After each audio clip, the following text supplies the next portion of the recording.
My name is Sebastian Enrique. I'm producer for FIFA 12. In FIFA 12, I'm in charge of what is a presentation, rendering, and creation center.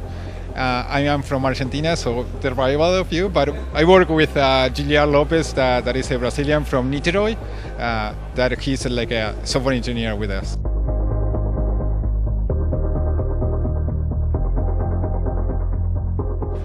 What I think is that it's much more tactical football lately.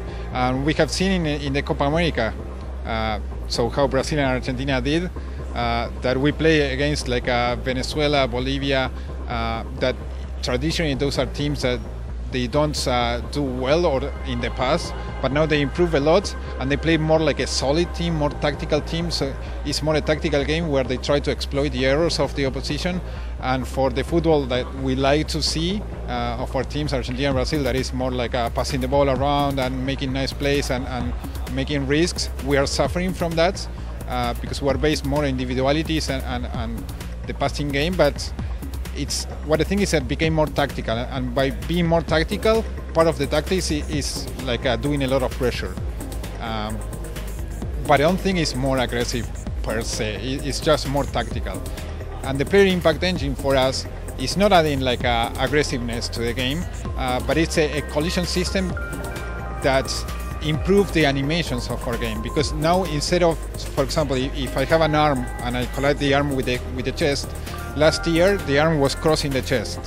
But now every single frame of the game we can see what is the force of the collision, and we can, like a ragdoll physics, we can change and do like a believable and realistic animation outcome of the collision. So it's not that it's something that is gonna break legs or those things, but it allows us to show better animations, better graphics.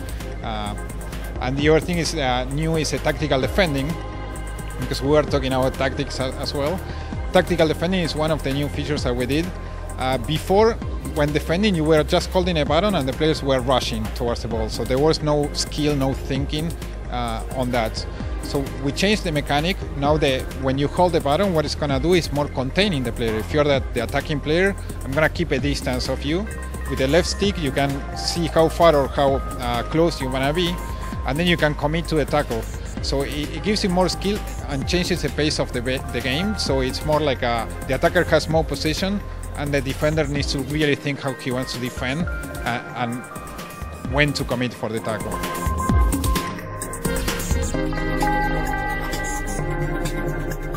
So when you boot the game for the first time, you're going to be asked, what team do you support? And you can select, let's say if Flamengo, Fluminense are in the game, you can select Flamengo, Fluminense, any club. You can select Manchester City, whatever club is in the game.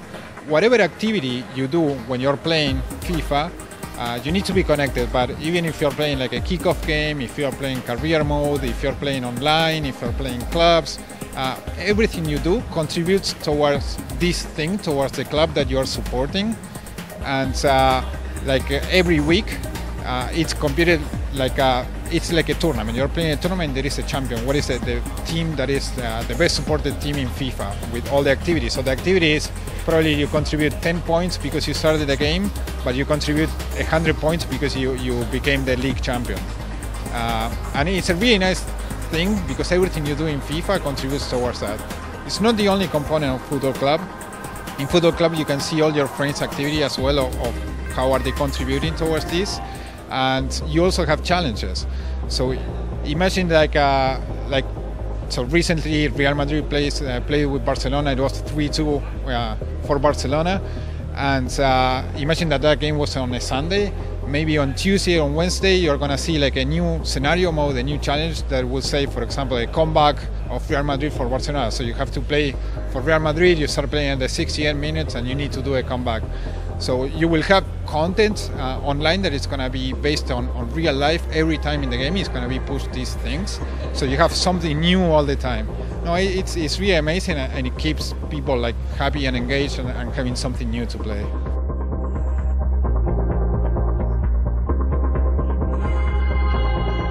It's a really interesting topic that we discuss all the time with the people on the dev team.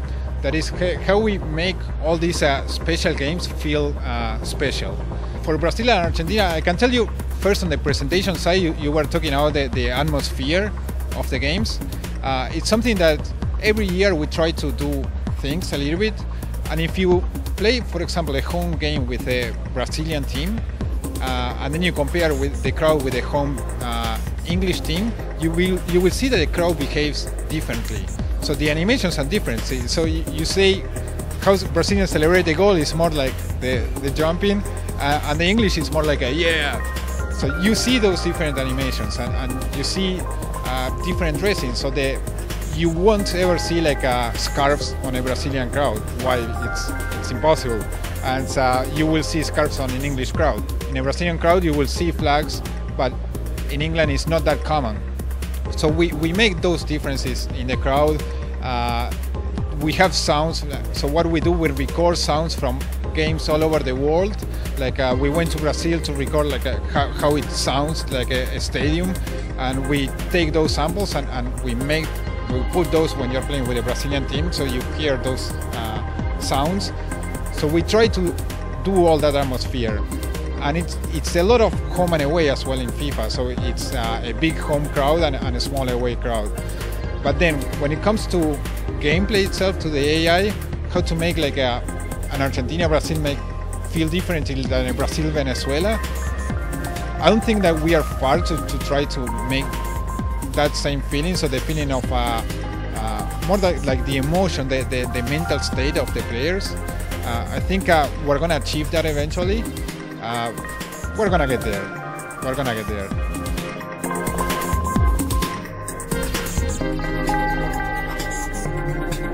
So it's not that we constantly play Pro Evolution or other football games. We used to in the old consoles, but no, we do play Pro Evo. We do play other football games like Pure Football. We try all the football games that are out there. Not even the new football games. We also play like old football games because we just want to learn from what they do and want to see, not really to compare, but to see what's good about those games and to see if there is something that it kind of inspires us to do something better on our game. But yeah, it's like in any other job, you always analyze the competition, what's there, to see what can you do better for your game. But it's not the only thing that we do. We have like plenty of things that we want to do. It's just to see what is the direction of the competition.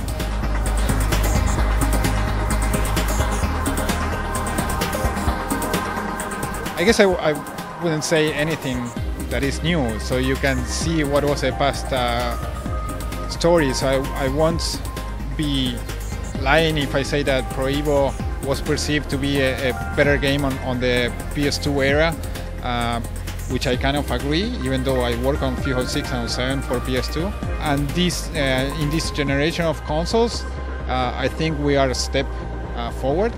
But the reality is that we don't really make a game to do a game better than the Konami's game or any other football that is out there. So we just make a game because we want to make like a really good football simulation.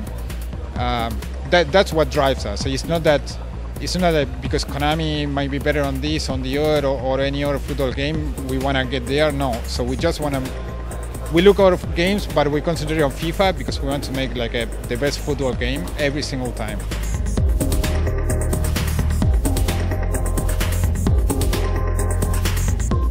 I can tell you my point of view that this is not my point of view by working on what is electronic arts.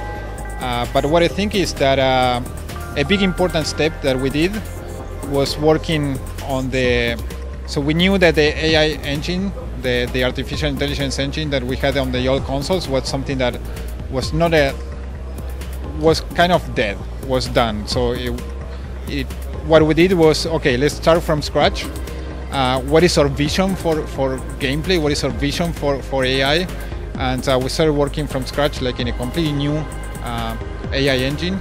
It took us 2 years until we were able to release FIFA 7 for Xbox 360 using that engine, which was not really a good game. It was a first iteration. We had a strong vision on how we wanted gameplay to be, and we had a roadmap on how to get there. I think FIFA 08 was a step on the right direction, especially releasing BA Pro as well. FIFA 09 it's where I think we reached where the engine, the AI engine, was mature enough to start working on refining it, to start working on it in depth. People say that FIFA 10 and the reviews say that FIFA 10 was the one really game changing, but to me the mature one was FIFA 09, because after FIFA 09 is where we can start say, okay, now it's refinement, working on fundamentals and starting to add depth to the game to get to the football simulation that we want to get. And we'll see it every year. So every year we can continue refining and adding the new things that we want to add. So it was not by luck. It was a strong vision, and we were supported by the people in EA to be able to do it.